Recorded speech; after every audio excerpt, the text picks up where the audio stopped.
Last July, a movie ticket sold for $400. Not a concert, not a Super Bowl, a movie ticket. And here's the crazy part, the movie wasn't even finished yet. What kind of film has people paying a full year before anyone has seen a single frame? You're about to find out. This Friday, the movie finally comes out, The Odyssey. Christopher Nolan is taking the oldest adventure story ever written and turning it into his biggest film ever. Matt Damon is playing Odysseus, Zendaya is playing the goddess Athena, and by the way, the internet guessed her role a full year before the studio confirmed it. The whole film is shot on IMAX cameras. No movie has ever done that before. The budget? Reportedly $250 million. But here's the crazy part. Even if this movie earns $500 million at the box office, it still loses money. How? That's what this video is about, the money behind movies. Hi everyone, hope you didn't pay $400 to be here. Because $400 is around 33,000 rupees for one movie ticket. That's the craze we're talking about. So let's dive into the story behind this cult. Movies look like art, but behind the camera, this is the biggest casino on the planet. I'll show you where your ticket money actually goes, how studios make profits disappear on paper, how much Nolan personally makes from this one film, and at the end, how you and I can invest in this industry with a normal demat account. Let's roll the dice. Quick history. For almost 100 years, Hollywood made money from everywhere. Tickets, TV reruns, video cassettes. By the late 80s, videotapes were making more money than the theaters. And one man saw the side money before anyone else, George Lucas. At the height of Star Wars, he took a crazy bet. Not exactly my kind of bet. My career strategy is betting everything I own on that crypto app where your money doubles the longer the plane flies. George took the smarter one. He gave up a $500,000 raise. In exchange, he asked for one thing, the rights to sell the toys. The studio laughed and signed. Those toys made billions. That one deal made him a billionaire. Then everything changed. Streaming killed the discs. Phones ate our attention. And today, movie money runs to two extremes. Small viral films and giant event films, the ones that force you out of your house. The Odyssey is the biggest event film bet in years, and winning this bet is much harder than you think. So picture a poker room. 6 players are sitting at the table. Let me introduce them. Universal, the studio, they bring the money. Nolan and his producer Emma Thomas, they bring the filmmaking. The distributor, they bring the reach. They get the film into cinemas around the world. The theaters, in India, that's mostly PVR Inox, they bring the screens. The marketing team, they bring the noise. And the actors and the crew, they bring the craft. Now let's play. Round 1. Universal opens the game. They push their entire bet into the pot, reportedly $250 million. And that money gets spent immediately. The producers use it to make the film. The actors take their fees from it. The crew takes their salaries. The cameras, the sets, the visual effects, everything is paid from that first bet. And then comes the strange part of this game. For the next 2-3 years, nothing comes back. The money is gone. The film is being made. The studio just waits. Round 2. Right before release, Universal bets again, the marketing budget. And then the final round, release day. Money finally starts coming back to the table. Your ticket money. But it comes back through a queue. The theater takes its share first. The distributor takes its fee. And whatever is left travels all the way back to Universal. So the player who bet first gets paid last. Everyone else at this table was paid years ago. The studio is still waiting just to get its money. Remember that queue? Let's follow one movie ticket through it. You buy a ticket in America, half of that money stays with the theater. Only half goes back to the studio. Outside America, it's worse. The studio gets around 40%. And in China, the studio keeps just 25%. So across the world, studios take home less than half of what a film earns. Remember this, because this one fact breaks every box office headline you've ever read. Don't believe me? Mission Impossible Dead Reckoning. The headline said $570 million. It reportedly lost around $100 million. The new Indiana Jones. The headline said $384 million. That's less than what the film cost to make. And our own Kalki. The headline said 1,050 crores. But in India, around 100 crore of that was just tax, gone before a single rupee was split. That's why you can't trust a box office headline until you've seen the queue. So the obvious question, how big does the pot need to be? Let's do the maths. Production, $250 million reportedly. Marketing, For a film this size, add another 150 million. So the total spend is roughly $400 million. Now, if the film collects 400 million in theaters, we're safe, right? No. Remember the cue? Theaters keep half. The studio only got 200 million back. That's why movie people have a golden rule. To break even, a film must earn 2.5 times what it cost. For The Odyssey, Forbes says that number is $800 million. That's the table minimum. Just to stop losing money. Keep that number in your head. And this golden rule works everywhere. Let's test it on our own turf. RRR.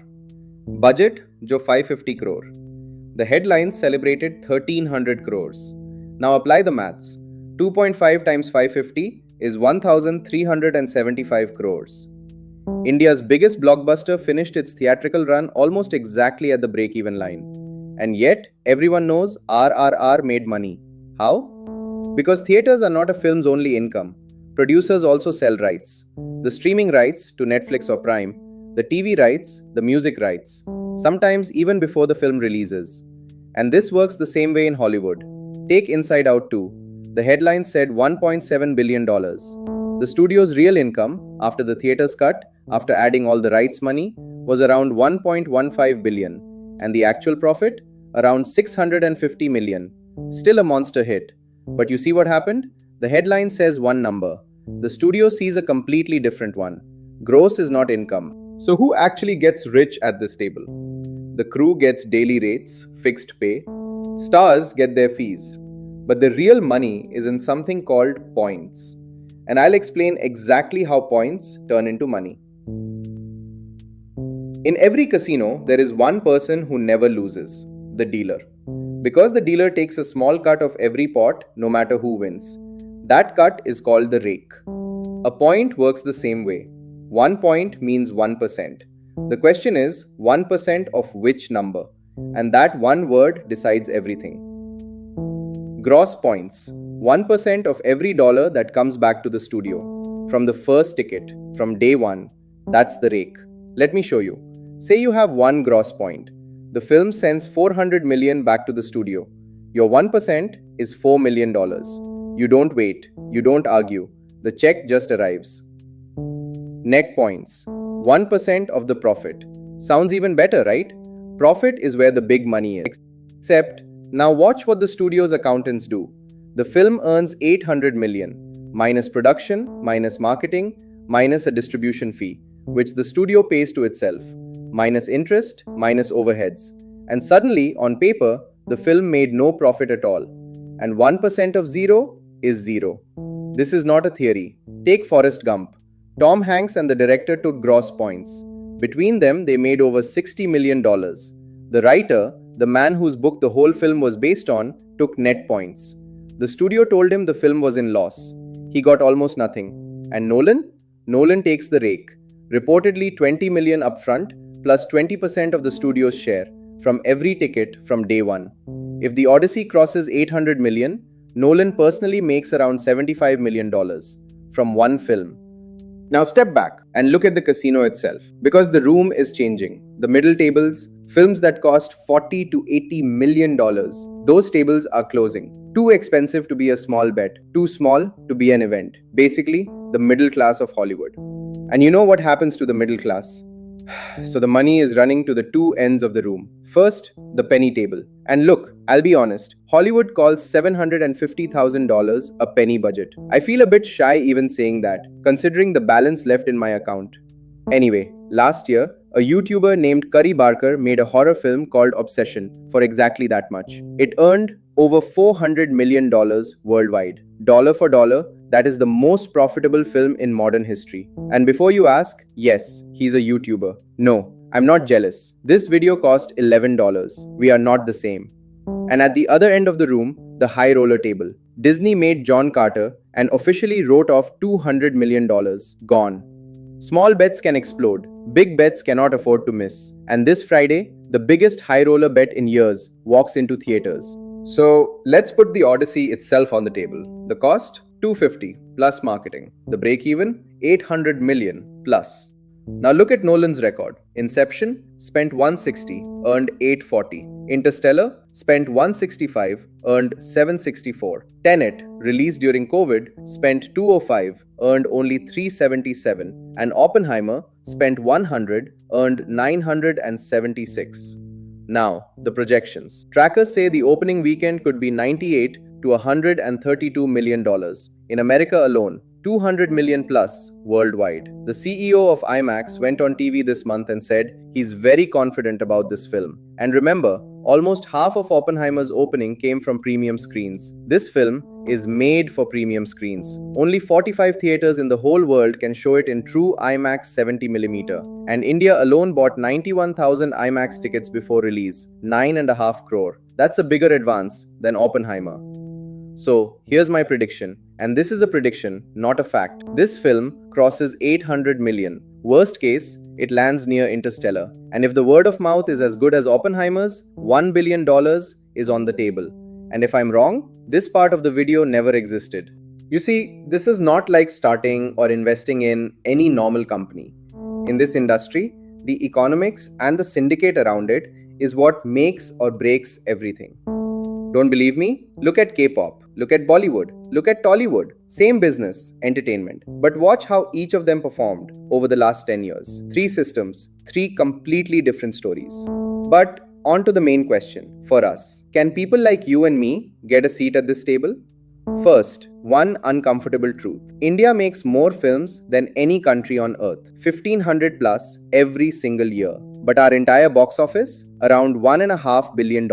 America collects that in about 8 weeks. Last year, one Chinese animated film earned more than our whole industry. Making the most films does not mean making the most money. But there's a door here. A side door. Look closely at the Odyssey's credits. The visual effects company on this film is called DNEG, and DNEG's parent company, Prime Focus, is listed on the Indian stock market. Think about that. You, with a normal Demat account, can own a piece of the company that did the VFX for Christopher Nolan. And this side door is not the only one. The theater showing you the film, PVR Inox, listed. The music playing inside it, Saregama, Tips, listed. And on the American market, IMAX itself, Comcast, the owner of Universal, Disney, even Netflix. And yes, Indian investing apps let you buy the American ones too. All of them one Demat account away.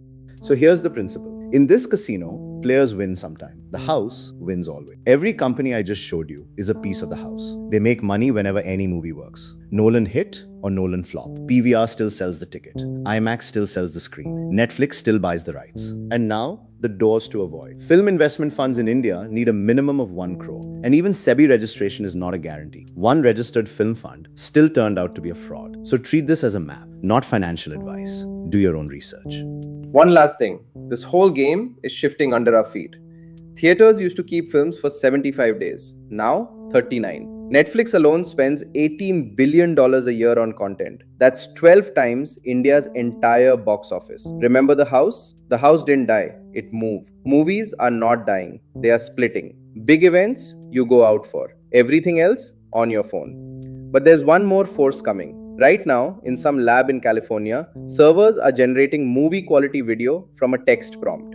Think about it. What happens when the next Odyssey doesn't need $250 million because AI builds half of it for almost nothing? That's my next video. AI and the future of productions. Subscribe so you don't miss it. And before you go, drop your opening weekend prediction in the comments. Closest to Sunday's number gets pinned. Anyone calling 1 billion? And that AI future I just told you about? It's not science fiction. It's coming any day now. So is my next video. See you there.